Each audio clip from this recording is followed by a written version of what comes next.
So আশা করি সকলে ভালো আছেন। ভিডিওটা খুবই ইম্পর্টেন্ট। আপনারা অনেকেই বাইন্যান্স আলফা করতে আসেন, আমি জানি। বাইন্যান্স আলফা থেকে ভাবতে আসেন মাসে $60 ফি দিয়ে এর থেকে বেশি ইনকাম করবেন। বাইন্যান্স আলফা এখনই স্কিপ করুন, নইলে পরবর্তীতে ভুগবেন। বাইন্যান্স আলফা স্ক্যাম করতে আসে। কীরকম স্ক্যাম করতে আসে?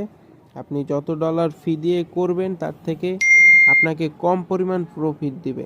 সো আপনাদের আবার বলি, বাইন্যান্স আলফা স্কিপ করুন, নাহলে পরবর্তীতে গিয়ে আপনি বলবেন যে আমি কি করলাম। আপনি যদি আপনার এমন থাকে যে বাইন্যান্স আলফা পয়েন্ট জমা হয়ে রয়েছে, ভাবতে আছেন বড় কোনো অ্যাড্রপ দিলে, মানে আলফা দিলে তাহলে আমি ক্লেম করব, অসম্ভব। আপনার যতক্ষণে বড় আলফা আসবে ততক্ষণে আপনার ফি দিয়ে সম্পূর্ণ ওরা খেমে চলে যাবে।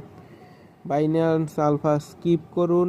সতর্কতা বাণী হিসাবে ভয়েসটা দেওয়া, যারা বুঝতে পারবেন স্কিপ করবেন, আর যদি তাও না করেন ভুগবেন।